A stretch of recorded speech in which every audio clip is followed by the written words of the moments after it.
A gente vai ter que entrar em algum momento naquela pergunta do limites do humor, que não tem o que fazer. Entraremos, Léo Lins, aquela coisa. Mas antes de tudo, eu queria, né, começar para fazer essa entrevista. Eu assisti muito material teu, já era, claro, né, alguém que consumia, que assistia. E eu tava falando pro PG fora do ar, é incrível o teu talento pro humor, mas também pra imitação. Cara, eu falei errado antes, eu falei o Silvio, mas Faustão, Raul Gil, o Amaury, que agora a gente só chama de Amaury Dum, o Jô Suado, o Boris Casoy, cara, é uma coisa... Um que era impressionante também era o Silvio Luiz, cara. Carioca, como é que tu aciona? Que eu sempre fico... Isso é que me impressiona nas imitações, é que vocês acionam, eu não sei o que é, se é uma parte da garganta, da barriga, que vem outra voz ali. No caso do Silvio Luiz, isso fica muito claro, né? Que ele pega alguma coisa aqui na goela aqui. Pode fazer pra gente, Carioca, só pra eu entender ali, porque tem alguma coisa que tu coloca no Silvio Luiz ali que eu acho muito impressionante, assim, na garganta, no pescoço. Salve, tudo bem, Germano? Como é que você tá, bonitão? Como é que tá aí, Rádio Gaúcha? Inclusive, foi o aniversário dele anteontem. Opa! Se tivesse vivo, 91 anos, do ídolo máximo, Silvio Luiz. Isso. Aí nós vamos fazer entrevista só assim. Faustão, tu é ouvinte da Rádio Gaúcha? Não bota o cara pra trabalhar. Super ouvinte, super Rádio Gaúcha, né, meu? Tradição, né? A rádio de muita credibilidade, honestidade e, né, funcionalidade, profissionalismo, né, meu? Galera aí, porra, super talentosa da Rádio Gaúcha, galera! Olha aí, eita! Ô, cara, só pra terminar, não vou ficar te incomodando com isso até o fim, mas o Lulu Santos também gosta muito da gente, né? É verdade, vocês tocaram muito a minha música, né? Eu fico muito agradecido, né, por ter a oportunidade de mostrar as minhas canções para vocês. Cara, sério, obrigada. Tem uma entrevista muito clássica aqui com o nosso agora afinado Rui Carlos Osterman. Morreu Carioca, recentemente. Que o Lulu Santos entrou e o Rui começa a fazer umas perguntas pro Lulu. Chega a ser muito constrangedor. E aí começa a virar uma coisa meio constrangedora, né? Que aí o professor pergunta assim, vens com a banda toda? E aí o Lulu assim, tenho feito shows com a banda toda, assim. E aí começa a piorar. Começa a piorar até que o Lulu Santos, daqui a pouco o professor pergunta uma coisa e fica assim... Isso, o Lulu Santos desliga, né? Desliga na cara do professor, né? O Santos fica ironizando a entrevista inteira. Foi triste. Carioca, vamos lá. Porto Alegre, shows... Bom, tu tem um dos maiores podcasts do Brasil, né? A tua carreira de palco, ela é longeva e absolutamente consolidada. O que te chama ainda pro palco, Carioca? O que é o público? É testar novos personagens, novas piadas? O que te dá tesão ainda de estar ali no palco? Cara, a emoção, né? A emoção. O palco me emociona demais. É um momento como artista, né? Hoje eu não tenho exercido tanto a minha profissão, né? De humorista e imitador, né? Uhum. Eu tô mais na parte da comunicação, da onde eu vim, que foi do rádio, né? Assim como vocês. Mas o palco é onde eu me realizo, assim, é onde eu ainda me arrepio, onde eu ainda me emociono, sabe? A cada final de show, né, tem alguns lances do meu espetáculo em que ele provoca isso em mim e automaticamente provocando em mim, provoca na plateia. Então, é uma questão de viver, é uma questão de falar, poxa, eu tô fazendo o meu ofício e eu tenho pessoas aqui que saem das casas, sabe? Vão se produzir, vão no salão ou vão tomar um banho, pegar o carro e ir até lá te assistir. Então eu sou muito grato em poder exercer a minha profissão e ter, né, o público que ainda se dá o trabalho de ir até lá te assistir. E tudo isso me emociona. E então o meu dever como artista é dar o máximo, né, entregar para que o cara saia de lá e fala, cara... Valeu. Pô, você me deu uma noite muito bacana, porque a semana e os problemas de todos aqui, todos nós temos muitos problemas, e o humor, ele é um desopilador, né? É uma válvula de escape que você fica ali 1h30, 2 horas intertido com aquilo e esquecendo e vivendo, liberando o que há de melhor, que é a risada, cara. Poder rir das coisas é o suprassumo da vida. O Carioca, e tu sempre tiveste um humor muito muito ácido, para não dizer polêmico em muitos momentos. O Pânico era um programa bastante polêmico, né? É natural que a gente te relacione ao Pânico, porque a gente viu muito na televisão, claro, e riu muito contigo. Né? E a impressão que eu tenho, e tu me corrija se eu estiver errado, é que o tipo de humor que o Pânico fazia, e talvez por isso o programa tenha terminado, ele passou a perder força. Aquele tipo de humor, não sei se eu estou enganado, que era um humor muito escrachado e muito polêmico, né? Ele debochava muito das pessoas, enfim.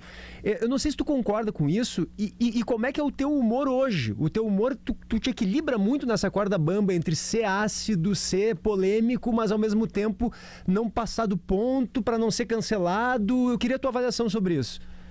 Bom, primeiramente o Pânico, eu acho que o lance do Pânico foi uma coisa que ele se depenou no ar, né? O programa foi perdendo os principais integrantes. Então, acho que isso que foi o fator determinante para que o programa acabasse. Ele ficou 15 anos no ar, né? E saiu todo mundo. Saiu o Mendigo, aí saiu Sabrina, aí saiu o Ceará, aí saiu o Edu. A galera foi saindo, entende? Então, foi perdendo a essência, né? O programa não era um programa de uma pessoa ou outra, era um programa de várias pessoas. Então, vários artistas ajudavam a compor, né, o programa. Em relação ao teor do programa, a gente sempre teve um compromisso com a audiência. Porque, às vezes, se a gente for se guiar completamente pela opinião pública, pelo politicamente correto, não, cuidado com isso, cuidado com aquilo, você não faz humor, entendeu? O humor, ele precisa estar livre para que você cutuque certas situações e que assuntos que as pessoas não gostam de tocar. Deixa com o sem noção, que o humorista, ele é o sem noção. E ele trata e aborda o assunto de uma forma divertida. Quantas vezes na vida a gente encarou problemas sérios e lá na frente a gente fala, pô, hoje eu rio disso. Uhum. E é o que conforta muitas pessoas. Fala assim, cara, tô passando uma situação complicada, mas eu tenho certeza que eu ainda vou rir muito disso um dia. Então o humor, ele tem essa capacidade de transformar dor em sorriso, em compreensão, né? Em aceitação. Né? O humor é uma forma de aceitar os problemas, uma forma de enfrentar os problemas.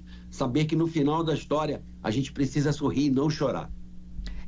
Já que o PG fez essa pergunta e da questão do politicamente correto, eu assisti uma entrevista sua que você falou que na criação e na ideia de criar o personagem do Bolsonaro, que eu acho que é Bolsonaro, você achou uma brecha para fazer essas piadas, acho que é um termo até meio limitado, mas para fazer esse humor que você falava frases machistas, né, misógina, homofóbica, porque se você fizesse como carioca, você ia dizer, olha lá, o machista e tal, daí você pensou, e de novo, é claro que você vai contar a história, mas eu queria que a gente pudesse olhar para isso, foi nessa brecha, fazendo o personagem do Bolsonaro, que você conseguiu colocar essas frases, que talvez não fossem ser aceitas se fosse o carioca fazendo. Então, foi exatamente isso que aconteceu. Na época, já existia um politicamente correto, estava muito avançado. Então, já tinha muitas piadas que, não, isso aqui acho melhor não sei o que, não, nada. Eu falei, gente, olha só, não é por aí. Então, eu peguei um cara que a galera odiava, uma parte da galera odiava, eu falei, cara, vou pegar o cartão de crédito dele e vou gastar no shopping. Vou fazer as piadas que ninguém aceita mais. Foi aí que eu acelerei muito mais, né?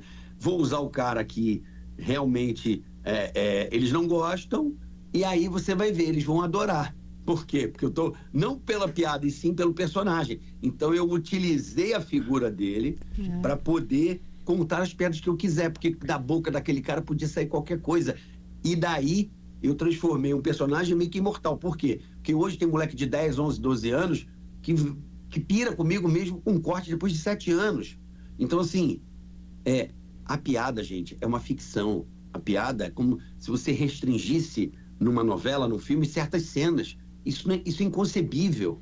A gente precisa tratar qualquer assunto com liberdade. Liberdade é a leveza. Obviamente, pessoas que você passou do ponto e foi atingida, existem leis, existem códigos. Já fui processado, ganhei sempre. Não é difícil perder, porque eu sei aonde eu ando. Você é muito processado? Não, na época do Pânico. Ah, do Pânico. Aí eu fui umas 3 vezes. Eu nunca perdi uma ação.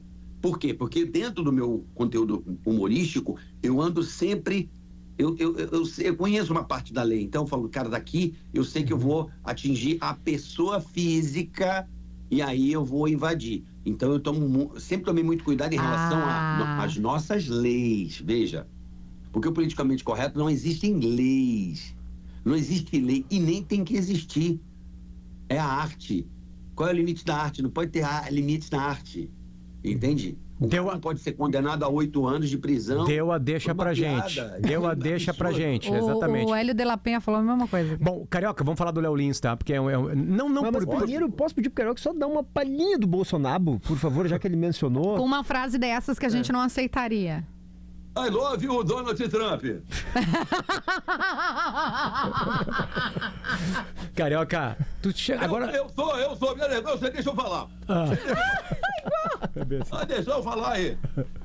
Pode falar, pode falar. STF e tem o STT, Supremo Tribunal Trump. Então, vamos aí. Pedimos esse recurso aí. Você tá sendo machista, porque eu quero falar. Você só. Não, peraí, vamos com essa palhaçada, essa frescurinha de machismo, porra. Olha sua mãe lá, porra. Você tá lá no fogão, porra. Agora vamos recortar e vamos falar. Que é humorista, machista contra jornalista. Eu sou tudo isso aí, sou taxista, uberista, o que mais você quer?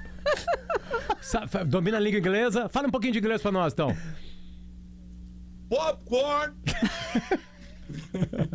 Carioca, deixa eu juntar um monte de coisa aqui. Tu acabou de usar um personagem pra falar frases que se o Carioca chegasse num palco, né, poderia ter problemas de falar. O Léo Lins não usa personagens. O Léo Lins, eu digo assim, quer dizer, ele não criou personagens, ele não tá fazendo vozes. Peraí. Você acabou de falar uma frase que eu tive que te interromper. A partir do momento que o artista tá no palco... Eu ia chegar aí. Essa pergunta. Eu ia chegar aí.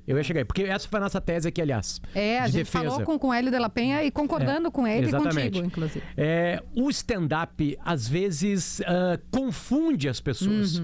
Elas estão achando que as pessoas subiram no palco no stand-up e que aquilo ali é... É o CPF. Não, e mais do que o CPF, cara. Aquilo ali é um editorial da pessoa. E não é. Explique pra gente, Carioca. Então, cara... Eu acho que o palco é um lugar sagrado, entendeu? O palco é como se fosse um altar. Ele é um altar, né? O altar é inviolável, o palco também, né? A gente não está falando do Leonardo de Lima Borges Lins, que é o nome completo do Léo Lins. A gente está falando do artista Léo Lins, da persona Léo Lins, né? As pessoas não podem confundir a pessoa com a persona. Ele é um artista. E o que o artista faz? Ele faz aquilo que você não consegue fazer. E é por isso que ele está no palco, é por isso que as pessoas compram o ingresso para ir lá assistir. É uma arte. O humor é uma arte. O humor é a arte do surreal.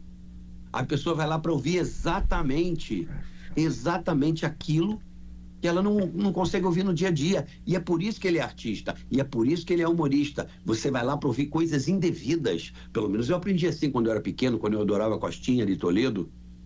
Não, você não pode, porque lá ele só fala coisas indevidas. E é isso.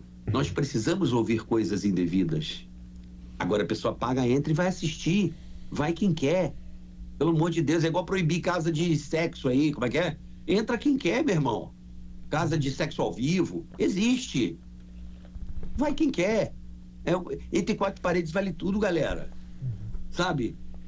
O teatro é o encontro. A pessoa vai ao encontro daquele cara que fala coisas que eu preciso rir, o gatilho cerebral, preciso ouvir coisas que eu não imaginava. Que absurdo. Faz parte, é um estilo de humor. É um estilo. Não dá pra dizer que é proibido. Não, você não pode dizer isso. Quem vai fazer a censura disso? Quem que vai fazer o controle disso? Tá, Carioca, acabar. Eu quero voltar numa resposta tua. Na hora que tu tava falando de ti e do teu show e da tua linha de raciocínio no palco, tu disse que tu criou um limite pra ti. Não foram essas tuas palavras, tá? Mas que tu tem uma espécie de entendimento de aonde pode ou não pode pisar. Isso é uma escolha tua. Tu não tá indo no limite. Tá na lei. Explique. Ah, entendi. Injúria e difamação. Se eu pego uma pessoa e faço uma difamação a ela, direta, cito o nome de uma pessoa e descasco aquela pessoa, eu vou ter consequências. Mas eu posso dizer, eu tenho que ter o direito de dizer. Agora, se a pessoa se sentir ofendida, se eu tratei aquela pessoa, eu a difamei, Eu que arque com as consequências, eu que pague a multa e continuo exercendo a minha profissão. O Carioca... Existe o Código Penal. Agora, o que não dá são 8 anos, velho. Prender um cara pode piada. Então, no caso do Léo Lins, há um problema pra ti de lei? Ele infringiu alguma lei? Não, eu acho que erraram na dosimetria e jogar o cara no criminal. Que criminal? O cara não é criminoso. Criminoso é quem te enfia o revólver na cara, velho. Quem assalta a sua casa, que sequestra a tua família, que rouba os seus bens, o seu trabalho. Isso aí é. As autoridades aí que são corruptas e não fazem nada, a lei tem que estar para esses caras. Agora não pode ser para um cara que está fazendo um trabalho de humor. Isso aí é um pensamento, na minha opinião, equivocado da pessoa que estava julgando. Ainda bem que existe o recurso para poder recorrer. E ele vai ganhar. Ele não vai. Isso é inadmissível. 8 anos de prisão. Prisão para um cara que está contando uma piada, gente. Isso aí o Brasil está se tornando um país imorável, inabitável. Entendeu? A sociedade brasileira tá perdida, cara. Tu já teve problemas com imitações, assim, de imitar pessoas que se incomodaram muito e foram pra cima, até te processaram, ou pelo menos mandaram algum tipo de recado? Eu posso imitar a pessoa mesmo ela não gostando. Eu sei que pode. A lei me permite. Não, minha dúvida é se tu teve algum tipo de problema, se te incomodaram em algum momento, não queriam que tu imitasse. Tem um ou outro que o Jô propriamente não gostava. O Jô não gostava. Quer dizer, depois ele disse que gostava, mas quando eu fui encontrar ele no livro, ele me tratou super mal. Mas é porque ele não abraçava muito o meu estilo, entende? O Jô tinha isso, né? Então, assim, ele não curtia muito, porque o Jô, ele não aceitava muito que risse da cara dele. Ele tinha uma onda dessa, entendeu? Então, era o meu sentimento, sacou? Era a minha percepção. Eu ia pedir, já que o Jô não tá mais entre nós, que horror, mas ia te pedir pra dar uma palhinha do Jô aí, por favor, pra quem não lembra. Vocês vão pro inferno, viu? Isso nós não temos dúvida. Se vocês continuam, olha só que pecaminoso. Ô, Carioca. Pecados, não. Alguns. É o seguinte, eu particularmente não pode contar piada aí pro inferno, isso não existe. Concordamos. Deixa eu voltar no Pânico, porque você fez um sucesso, é um sucesso, mas eu também gostei da tua concepção de sucesso, né? Você vai passar por ele, né? Ele não é uma coisa assim, né? Um terreno que você mora nele. Sucesso eterno. Exato. Mas naquele momento, assim, só se falava nisso. Domingo de noite a gente ficava esperando o que vocês iam fazer, aprontar e qual celebridade iam perseguir, Galvão Bueno, e era incrível, assim. O que eu queria te perguntar, já que a gente falou de sucesso, em algum momento tu te lambuzou, tu te deslumbrou, tu pensou, cara, eu tô por cima disso aqui tudo e depois caiu na real? Eu sempre trato, Kelly, que o sucesso é um produto altamente radioativo, né? Muito tóxico. O nível de toxicidade é muito grande. Então, se você não tiver cabeça, estrutura, entendimento do que está acontecendo com a sua vida, ou formação familiar, formação intelectual, de certa forma estar preparado para aquilo, eu me considero um cara que quando eu cheguei ao sucesso, eu já estava mais maduro, eu tinha 25 anos, eu vim, sabe, de uma família bacana, bem estruturada, fiz boas escolas, fiz uma faculdade. Então, assim, eu era praticamente um homem formado. Então, quando o sucesso bateu na minha porta, eu não era um adolescente, eu não era um cara de 20 anos, de 19 anos, né? Que fica deslumbrado da noite pro dia. Não, foi uma construção. Então, esse foi o meu processo. Então, pelo meu processo, eu sempre tive uma escolha de saber sair na hora certa. Eu me recordo de estar fazendo personagens assim, de muito sucesso, de repercussão, de não andar na rua, de ouvir coisas na rua, ouvindo aquilo que você estava dizendo na rua como formas de bordão.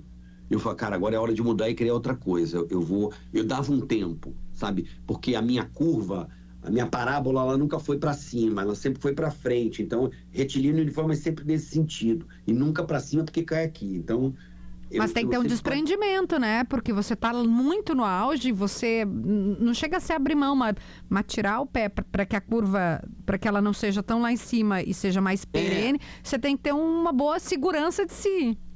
Sim, mas aí eu estava com minha família, filhos, então eu estava bem estruturado, né? Como eu posso dizer, né? Que às vezes as pessoas não têm estrutura, às vezes psicológica, ou estrutura mesmo, tá muito artista aí que vive sozinho, né? Vive com amigos, que esses amigos só exploram, né, o momento do cara e levam o cara para um lugar que ficam bajulando, né? Então, essa bajulação, ela é nociva demais ao artista, sabe? Pô, você é o máximo, você é o melhor dali, sabe? Isso aí, você não pode cair nessa ladainha, né? Você não pode nem tanto ouvir a crítica, nem tanto o elogio. Você tem que criar um senso seu, né, de percepção. Então, eu, por exemplo, o próprio cérebro da gente tem uma coisa chamada zona de conforto. Você deixa usufrua um pouco da tua zona de conforto, você dá uma moderada, daqui a pouco você volta. Então, esse sempre foi o meu estilo, né? De sempre se reinventar, sempre... O personagem atingir o ápice, para mim era a morte dele. Quando ele atingir, era a morte. Para quê? Para que eu criasse um novo personagem, para que eu criasse um novo formato. Eu morria de medo de ser refém de um personagem só. Eu sempre morri de medo, sabe? Tipo o Zé Bonitinho. O cara só ficou conhecido lá, o Loreto, pelo Zé Bonitinho. Eu falo, não, eu quero fazer milhares. Mas para que isso aconteça, toda vez que eu atingir o sucesso de um personagem, eu tenho que matar ele dentro de mim. Então, esse era um processo em que eu criei para mim, sabe? Uma defesa. Eu falei, cara, agora eu preciso pensar num novo e que eu atinja o mesmo lugar. Então, esse foi um desafio para mim. Foi uma maneira que eu encontrei de me reinventar dentro da minha carreira. Porque a carreira artística é uma coisa muito difícil. Chegar, você até chega, o problema é se manter. E hoje em dia, com as redes sociais, com bilhares de conteúdos de humor o tempo inteiro sendo impactado no Instagram, no TikTok, em várias redes, no YouTube, gente, virou a terra de ninguém. Bateram na pichorra, as balas estão todas no chão e tá todo mundo assim. Então, você tá ali, exercendo a sua profissão, conseguir fazer o seu trabalho dentro de toda essa loucura, maravilha. Carioca, o humorista envelhece? Ele fica pra trás? Ele perde algum bonde que tá andando? Cara, eu tentei ver o Costinha e ele morreu. Ele morreu com o ingresso na mão pra assisti-lo. Entende? Tem certos talentos que não envelhecem. Você admira o artista, você fala, cara, o que eu sinto hoje comigo é assim, quando eu chego numa balada assim de 20 e poucos anos, 30 que eu vou na balada de jovem, adoro ficar com os jovens, né? Até para ouvir o que eles estão fazendo e para eu conversar com eles também, né? Meu filho tem 16 anos, eu vou em balada de 20, 22 anos, e quando eu chego no lugar e a molecada pira de me ver, eu falo, cara, é isso, eu trabalhei na formação desses caras como... Sabe, ali naquela fase de adolescente, de rebeldia, eu entrei nesse... Eu conversei com esse moleque que hoje tem 30 anos, 25 anos. E eu fico muito feliz com isso. Ô, Carioca, que coisa bonita isso, cara, na verdade, né? Porque, sei lá, a gente tem a noção, quer dizer, uma noção errada, talvez, de enxergar algumas profissões como profissões muito leves, né? Muito divertidas, entre aspas, né? Achando que a vida é aquilo, mas na verdade é o trabalho. Não é um trabalho, que não dá um penso, né? Muito, muito interessante ouvir de um dos maiores humoristas do Brasil. O humor dói muito, gente. O humor dói muito. O humor dói na sua construção.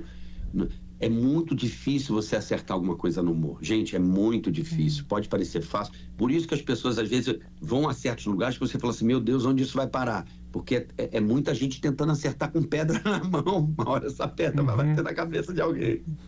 O Carioca, tem um assunto que eu queria abordar contigo. Não sei se tu tem problema em falar sobre isso, mas... Eu não tenho problema de nada. Eu falo sobre ótimo. Tudo. Não tenho o menor... Obrigado. Eu imaginei que não tivesse mesmo. Não, eu não... Se eu tô pedindo limite pro humor, eu não vou pedir limite pro jornalismo, pô. Pois é. Brincadeira da minha parte. Aliás, tem relação com limite a minha pergunta, porque recentemente houve uma controvérsia, né? Muita gente comentou nas redes sociais, enfim, sobre uma entrevista em que tu deste, dizendo que alguns livros indicados pelo colégio, pela escola, você não gosta que o seu filho tenha acesso e prefere que ele não leia. Me corrija se eu estiver errado. Isso é o que eu li em alguns portais. Tá perfeito. E prefere que o seu filho não leia porque considera que esses livros fazem parte de uma doutrinação, né?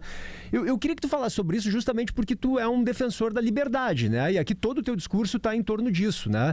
Por que o teu filho, claro que tu vai me dizer que tem uma relação com a idade, não tenho dúvida, né? Mas as crianças terem acesso a conteúdos diferentes, que não necessariamente os pais concordem, isso também não pode ser positivo para que elas possam justamente formar a sua própria visão de mundo, o seu próprio juízo de valor sobre as coisas. Eu queria que tu comentasse sobre isso, porque me parece um tema bem interessante. Claro, é porque é tudo uma questão de adequação. Conhece a adequação? Claro. O meu show, ele não tem limite, mas ele tem limite de idade. Entende? Então eu acho que é a questão da idade. E o pai, quem é pai, não sei se você é pai. Não, eu não. Aqui os dois são. A Kelly e o Potter são. Com pessoas diferentes. O meu marido é um e a mulher do Potter é outro. Eu sou um pai muito presente, né? Sou um pai muito presente, aquele pai que toca violão para dormir, que conversa, que é amigo. Acabei de chegar numa viagem uma semana com meus filhos. Eu sou muito intenso na relação com eles, na formação, inclusive intelectual deles. O que eu acho é inadequação. O que eu acho é que tem uma orquestração através da educação e que colocam livros ali. Você não vê livros de outro lado, você só vê de um lado, você só ouve uma sinfonia de uma nota só. Esse é meu questionamento com a escola. Nunca tem o amplo, os dois lados. É sempre um lado só. Gente, é só um lado. Entende? É só um espectro ideológico. E cada vez esse espectro ideológico está indo mais para o canto. E eu tenho que chegar como pai e falar, isso aqui, não. Por favor, não quero. E isso é conversado com meu filho, tá? Não é uma decisão autoritária. Qual a idade dele, Carioca? 16. Não é uma decisão... Deixa ele fazer a faculdade, ele se vira. É um problema dele a hora que ele estiver trabalhando. 16. Agora eu, como pai, não vou perder. Sabe aquele... Hein, Kelly? A sua mãe fala assim, Kelly, cuidado, hein? Enquanto você mora na casa da sua mãe... As regras são dela. Isso. Ela ainda é dentro do quadro hierárquico a madre. Entende? A mama, né? Então, eu como pai, eu tenho que chegar para ele e falar, filho, olha, isso aqui é dessa forma, isso aqui é exagerado, não vai ver a cor do meu dinheiro. Em que sentido? Eu não vou comprar esta obra. É livro de história, Carioca? Só por curiosidade? Não, é livro ideológico mesmo. Tipo o quê, assim? Não, eu não vou entrar no detalhe. Tá eu bem, não quero criar mais polêmica. É uma coisa de foro... Não, uma coisa de foro pessoal. É verdade, entendeu? é verdade. Mas não é livro didático, né? Acho que a pergunta da Kelly faz sentido. Não é livro didático. É um livro, imagino eu... da bibliografia. Entendi. É um livro que não é didático, tentando se passar por didático. Entendeu? Entendi. Um livro que a professora escolheu para leitura. Sabe que a gente não estava... A professora não tem culpa. Isso não é culpa de professor. Isso é culpa de quem está colocando... lá de cima, as ordens para que esses conteúdos entrem como obrigatórios dentro de uma escola. Inclusive, tem um especial do Brasil Paralelo que eu recomendo a todas as famílias a assistirem. Chama-se Pátria Educadora. Você vai observar como a coisa é feita. Então, assiste o documentário Pátria Educadora, que vocês vão ver como é que funciona. Então, como a gente é muito atento, nós somos muito atentos... A gente tem que chegar para a escola e falar, gente, pelo amor de Deus, ofereci outras alternativas. 16 alternativas como forma da escola. Olha, posso apresentar esse conteúdo aqui? Olha que bacana isso aqui. Aí eles não aceitaram. Eu falei, então ele não vai fazer. E ele sai, né? Tu disseste, pelo que eu assisti. Aí eles enfiaram o mesmo livro em 3 matérias, sabe? Tipo, uma coisa meio forçada. E eu falei pra ele, cara, você se garante? Expliquei o conteúdo do livro pra ele sabe. Mas desculpa, Carioca, só pra eu entender, embora tu não queira mencionar qual livro é, por uma questão, claro que não vem ao caso, mas pelo que eu tô entendendo, é porque seria parte de uma doutrinação de esquerda. É um livro partidário. Você entende? Sabe, tem partido. De esquerda. Então, assim, na sua avaliação. Só de direita também eu não gostaria, entende? Não gostaria também se fosse de direita. Eu sou a favor da pluralidade, só que não há pluralidade, não existe pluralidade. É esse que eu falo, se você pegar todo o conteúdo do meu filho agora, que ele está se preparando para o vestibular, isso não existe. Esse é o ponto. Ai, a democracia, não tem democracia. Gente, pega lá atenção, você que tem escola, pega o livro dos seus filhos e comece a olhar. Eu pego e olho quem é o cara... a história dele, vou no Twitter dele, eu vou no autor e eu já descubro na hora o que há de intenção por trás disso. Esse é o lance, entende? Se fosse plural, não teria problema nenhum. Eu tive problemas na faculdade porque eu discordava. Inclusive, o meu professor tá no Facebook até hoje. Se você leu o que ele escreveu agora, eu chorando de rir aqui, agora tomando café da manhã. Eu falei, cara, o cara não muda. Depois de 25, 30 anos. Então, assim, eu tomava 0 porque eu discordava. Eu li o jornal todo dia, eu me informava, eu lia. Quando eu contra-argumentava, aí eu vi até uma socialite aqui de São Paulo fazendo um post. Ai, é muito feio, é muito feio. Eu falei assim, minha senhora, se ele contra-argumentar, ele vai ser perseguido. É assim que funciona. Quantas vezes você contra-argumentou seu professor em sala de aula? Você vê um cara que não tem a menor capacidade, o professor dá nota baixa. Funciona dessa forma o jogo. O jogo não é... É bom que o jogo seja duro, para que quando você cresça, você saiba jogar jogo grande.